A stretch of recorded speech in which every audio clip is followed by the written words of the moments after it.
भोजपुरी का एक सॉन्ग है जो हम पढ़ाने से पहले भी गाते हैं और पढ़ाने के बाद भी गाते हैं। अभी क्लास खत्म हुआ है तो वो जो है माँ के ऊपर है, और हम हमेशा जो है अपने माँ से आशीर्वाद प्राप्त करने के लिए जो है गाते हैं। और हमें पूरा विश्वास है और उम्मीद है कि हम जितना अपनी माँ से प्रेम करते हैं, आप उससे कई गुना अधिक अपनी माँ से प्रेम करते होंगे।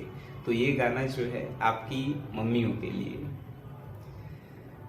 माई आखिर माई होली, जिनकर अमृत जैसन बोली, माई के बोलिया से मीठ मिसरी मलाई न हुई।